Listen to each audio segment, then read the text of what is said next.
走出直播室。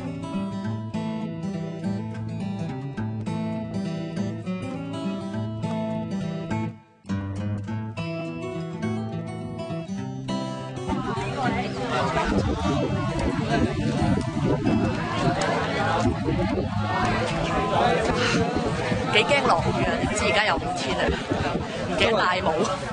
今日我哋嚟到龍爪角呢一度咧，可以話係我哋走出直播室開展以嚟去得最遠嘅一個地方。碎角落係咪啊？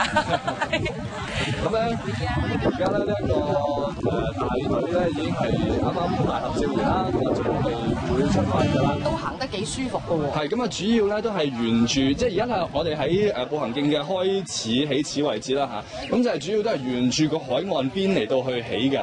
喺左手邊咧就係一啲嘅岩石啦，咁啊跟住出邊就係海嚟㗎啦。咁另一邊就係山嚟，咁其實環境係非常之好，同埋咧望到個海咧係一望無際嘅。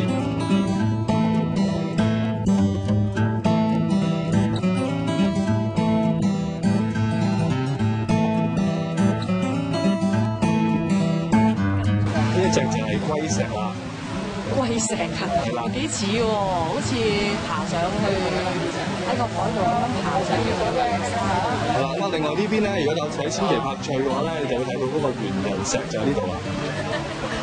似一個，我覺得似一個大佛坐咗喺度咁喎。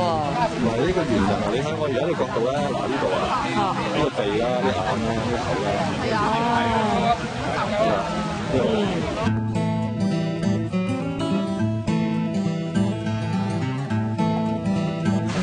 原來唔係觀嘅，呢度係我哋聽嘅，啱晒我哋啦，我哋帶大家去聽下海先。海哭的聲音，這片海未免也太多情，飛起到天明。寫封信給我，就當最後約定，說你在離開我的時候是怎樣的心情？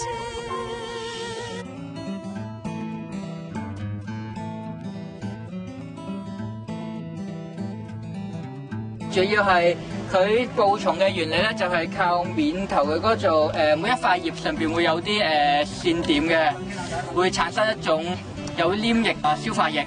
當啲昆蟲喺佢上邊黐到嘅話咧，就走唔甩，之後就會俾佢逐漸消化，俾佢吸收噶啦。咪食蟲草係啊，茅膏菜清飯啫啊！落地生根，好靚個名，係咯，可以做一個叫做賀年盆栽嘅名喎。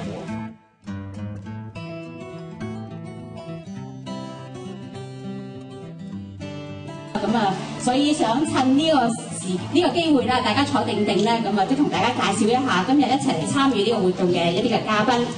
咁啊，首先有咧，大家都非常之熟悉嘅社會文化司張裕司長，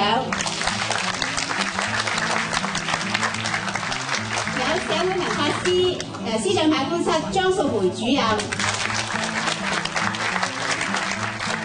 有教育局青年局梁麗局長。青年局老發商處局長，當然亦都有其他嘅嘉賓嘅。好難得我喺呢個地方係嘛遠足下之後係坐埋傾下偈，呢個地方唔錯係嘛？我都係第一次喺呢度啊！想問下大家，頭先辛唔辛苦啊？唔辛苦啊 ！OK， 風景靚唔靚啊？靚啊！青年嘅朋友。對於政府嘅施政、青年嘅政策等等，有啲乜嘢嘅意見或者建議咧？都借呢個機會係可以讓大家盡情去發表咧。由我哋嗰邊先啦，好開心因為有秋季啦，跟住到而家係春季嘅，咁希望可以多啲一年四季都有呢個比賽，因為啱啱張裕司長都提過。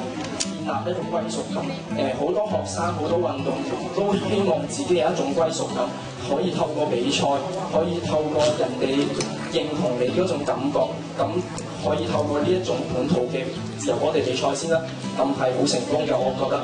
咁係啦，咁講到學界啦，學生方面，學界比賽，我希望每一個運動或者係每一個學術嘅一啲文啊、體育啊又好，可以增加晒。例如而家劍擊運動都未有啦，例如啦，咁希望如果入埋學界，咁增加逐漸將呢個學界體育擴大。咁因為而家好多都會上下報紙啊、上下電視台咁，好開心嘅，因為啲運動員咧小朋友可能就已經體驗到學界之星呢個感覺。咁呢個係增強歸屬感、快樂感嘅一方面。咁仲有可以提及下一啲自由波地嘅一啲安全設施嘅問題啦。咁早前可能發生咗啲唔開心嘅事情啦，令到有學生啊可能遇溺啊咁樣。咁而家係好咗好多啦，因為整咗啲網，咁係唔足夠嘅，因為咧松山球場嗰度咧都係未有一個安全嘅設施啦。例如會踢咗啲波去一個健康跑步徑嗰度，咁見到啲小朋友啊學生都去執波。咁我希望咧會加高少少，路唔路封唔封嗰個口咧，咁就可能睇當局佢點樣去設計咁樣啦。同埋一個通宵嘅一個球場喺觀光塔下面亦十分之靚啦。咁好多使用率好高嘅，咁亦都希望可以喺沿岸加高啲，因為都會見到有啲大個少少嘅運動員可能會將個波踢咗出海，包括我。咁我都試過執波，我執波係點樣咧？行咗一個半鐘，因為都有保安人員佢唔俾入去，咁就要我哋行出去，咁可能溝通上面有啲誤會，咁就無謂一個波就可能踩咗啲嘢，咁就嚟捉濕合。係啦，呢方面安全係逐漸好啲，因為通宵可能好多在職嘅朋友，在職嘅一啲學生可能兼職就成，咁可能夜晚踢下波出身，可能好開心嘅已經係。